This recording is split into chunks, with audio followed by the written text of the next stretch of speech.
कैसा था ये अनोखा मंदिर जहाँ पर चिता की राख से होता था भगवान का श्रृंगार? क्यों उज्जैन में कोई भी नेता नहीं रुकता रात? कहाँ जाती है आखिर भगवान को चढ़ाई जाने वाली मदिरा? क्यों महाकालेश्वर शिवलिंग है बाकी शिवलिंगों से ज्यादा खास? आइए जानते हैं अपनी आज की वीडियो में। एक, सामान्यतया लोग महाकाल का अर्थ मृत्यु से ही लेते हैं, लेकिन ऐसा नहीं है, बल्कि महाकाल के दो अर्थ होते हैं, पहला समय और दूसरा मृत्यु। इसीलिए काल को महाकाल के नाम से भी जानते हैं, क्योंकि पूरे विश्व में समय की मानक शुरुआत यही से की गई। ऐसा कहा जाता है कि राक्षस दूषण के काल बन के आने की वजह से भी इन्हें महाकाल के रूप में जाना जाता है, क्योंकि उज्जैन नगर के वासियों के अनुरोध पर भगवान वहीं निवास कर गए और अब वो काल के अंत तक यही रहेंगे। दो, महाकाल की नगरी उज्जैन के बारे में ये मान्यता है कि यहाँ पर कोई भी राजा या मंत्री रात नहीं बिता सकता है, और अगर वो ऐसा करता है तो उसके साथ कुछ न कुछ गलत जरूर होता है। जैसे एक बार देश के चौथे प्रधानमंत्री मोरारजी देसाई ने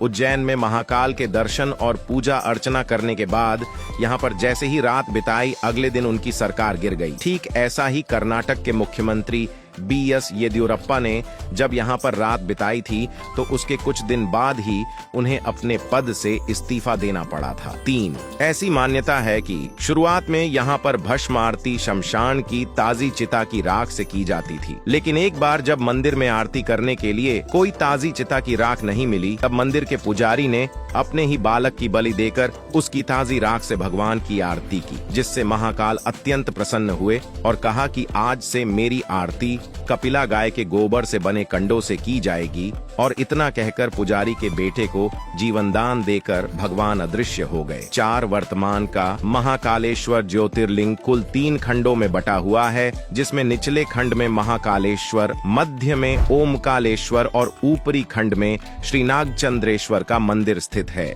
नागचंद्रेश्वर मंदिर में नागराज तक्षक की मूर्ति के ऊपर ही भगवान शिव की पूरे परिवार के साथ मूर्तियां बनी हुई हैं। इस मंदिर के दर्शन आप सिर्फ नाग पंचमी के दिन ही कर सकते हैं, क्योंकि इसके दरवाजे साल में उसी दिन एक बार खोले जाते हैं। 5, सामान्यतया आज तक विश्व भर में जितने ज्योतिर्लिंग स्थित है, सबके शिवलिंग और उनकी जलाधारी उत्तर दिशा की ओर है, लेकिन ये एकमात्र ऐसा मंदिर है जिसकी जलाधारी दक्षिण दिशा की ओर है। 6, महाकाल मंदिर के गर्भगृह में एक गुफा है जो मंदिर से ही जुड़ी हुई है, जहाँ पर भैरवनाथ का मंदिर बना हुआ है। आपको शायद जानकर हैरानी होगी कि पूरे विश्व में ये इकलौता ऐसा मंदिर है जहाँ पर भगवान को मदिरा का सेवन करवाया जाता है। आपको यहाँ मंदिर परिसर से लेके पूरे रास्ते भर में तमाम शराब की दुकानें मिल जाएंगी, जहाँ से शराब खरीदकर आप भगवान को चढ़ा सकते हैं। हालांकि इसकी शुरुआत कैसे हुई, इसके बारे में अभी तक कुछ भी सटीक जानकारी नहीं मिलती है। 7, ऐसा कहा जाता है कि मुगलों के आक्रमण से बचाने के लिए पुजारी मंदिर के मुख्य शिवलिंग को हटाकर उसकी जगह दूसरे शिवलिंग की पूजा करने लगे, जिसे बाद में उन्होंने महाकाल परिसर में ही दूसरे जगह पर स्थापित कर दिया, जो भक्तों के बीच में आज जूना महाकाल के नाम से प्रसिद्ध है। वीडियो पसंद आया हो तो इसे लाइक और शेयर करना न भूले, और अगर सच्चे शिव भक्त हैं